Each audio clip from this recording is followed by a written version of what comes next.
So hello everybody, आज हम पढ़ेंगे D and F block elements के कुछ इंपॉर्टेंट क्वेश्चंस जो एग्जाम में पूछ लिए जाते हैं। और ये previous year questions, previous year paper अगर हम उठा के देखें तो उसमें भी ये क्वेश्चंस हमें देखने को मिलेंगे। सो ये बहुत ज्यादा इंपॉर्टेंट क्वेश्चन है बोर्ड एग्जाम लेवल से, और ये हमारा नॉलेज भी इंक्रीज करते हैं।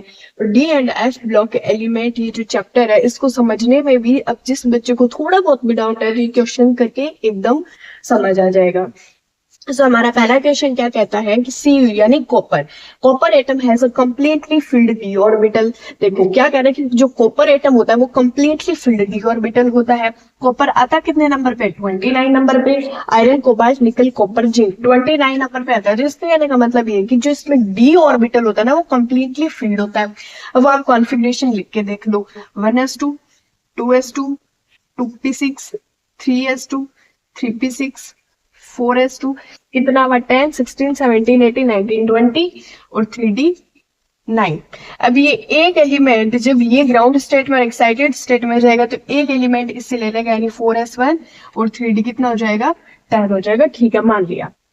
इन इट्स ग्राउंड स्टेट, ये ग्राउंड स्टेट में कंप्लीटली फिल्ड होता है, ठीक है। But it is a transition element. Why? Question ये पूछ रहा है कि जो कॉपर है वो कंप्लीटली फिल्ड डी ऑर्बिटल होता है अपने ग्राउंड स्टेट में, जो कि हमने देख लिया इसकी कॉन्फ़िगरेशन लिखे।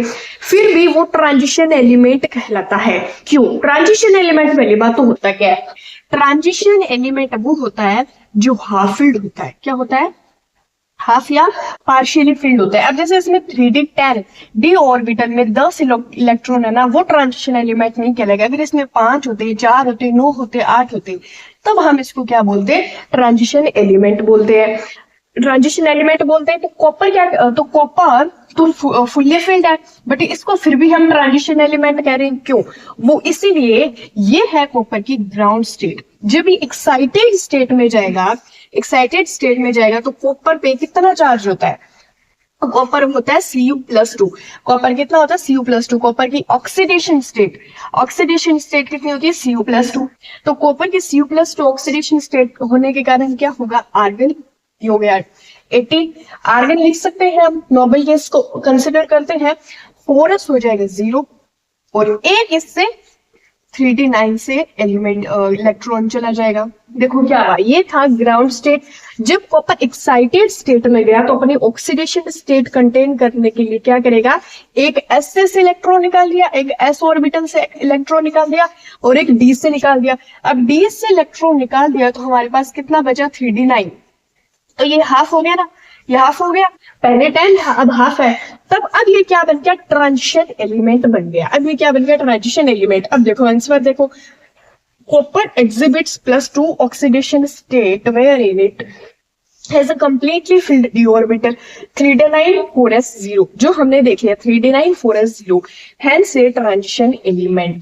समझ आया? क्यों? क्योंकि कॉपर की ऑक्सीडेशन स्टेट होती है वो कितनी होती है? 2 होती है। इसके वजह से एक s ऑर्बिटल से इलेक्ट्रॉन निकाल दिया और एक d ऑर्बिटल से, इसीलिए हम इसको ट्रांजिशन एलिमेंट कहते हैं। अब अगर ये क्वेश्चन बोर्ड एग्जाम में आता है तो आई जस्ट होप कोई भी स्टूडेंट कंफ्यूज नहीं होगा। ट्रांजिशन एलिमेंट क्या होता है? जो कंप्लीटली फिल्ड नहीं होता, हाफ फिल्ड, पार्शियली फिल्ड होता है। अब सेकेंड क्वेश्चन है वो भी बहुत इंटरेस्टिंग है। Give reason. रीजन देना है क्या? Zinc is soft and chromium is hard. ये हम मिटा देते हैं। इसमें हमें क्या पूछा कि जिंक होता है ना, जिंक जो 30 नंबर पे आता है, इलेक्ट्रॉनिक कॉन्फ़िगरेशन कितना होता है? 30। ये तो है सॉफ्ट।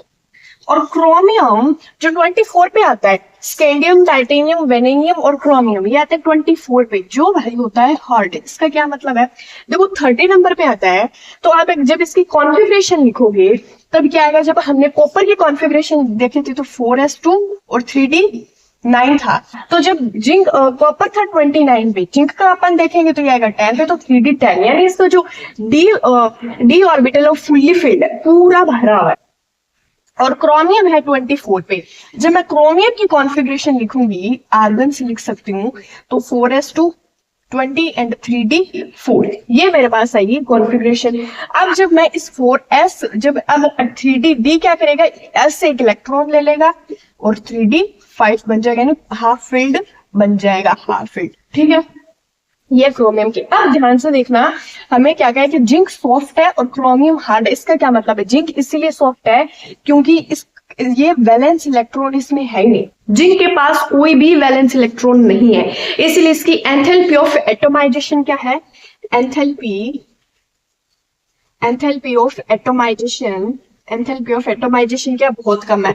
फोर्स ऑफ अट्रैक्शन होता है ना मॉलिक्यूल्स में, फोर्स ऑफ अट्रैक्शन बहुत कम है। क्यों है फोर्स ऑफ अट्रैक्शन? यानी फुल्ली फिल्ड है, इसको कोई भी इलेक्ट्रॉन की जरूरत नहीं है, किसी के साथ बॉन्ड बनाने की जरूरत नहीं है, क्योंकि इसके पास पूरे अपने 10 इलेक्ट्रॉन है, एस भी फुलफिल्ड है, डी भी फुलफिल्ड है, इसीलिए इसी को ना तो किसी से बॉन्ड बनाने की जरूरत है, ना इलेक्ट्रॉन देने की जरूरत, ना इलेक्ट्रॉन लेने की जरूरत। इसीलिए फोर्स ऑफ अट्रैक्शन किसी भी मॉलिक्यूल्स के साथ कोई भी अट्रैक्शन शो नहीं करता है।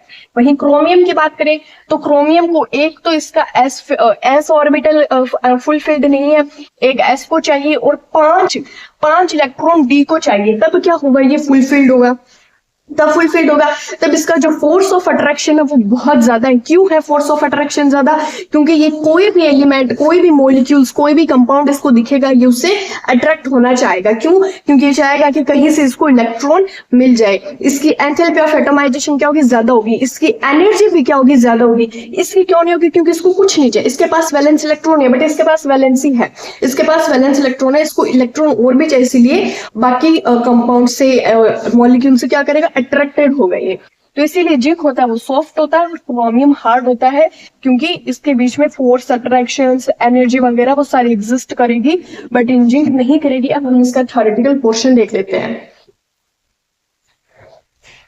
ये है इसका थ्योरेटिकल पोर्शन। थ्योरेटिकल पोर्शन क्या कहता है? Chromium has a 5 unpaired electron in its ground state, whereas zinc 3d10 and 4s2 has no unpaired electron, as a result weak metallic bonding। यानी इसकी बॉन्डिंग क्या होगी? वीक होगी। बॉन्डिंग क्यों week होगी? क्योंकि उसके इलेक्ट्रॉन की नीड नहीं है, तो क्यों किसी से बॉन्ड बनाएगा। And no force of attraction, attraction भी क्यों करेगा? In chromium, whereas in chromium they have strong metallic bonding, strong metallic, जो मेटल के साथ बॉन्ड करेगा, strong metallic bonding and strong force of attraction.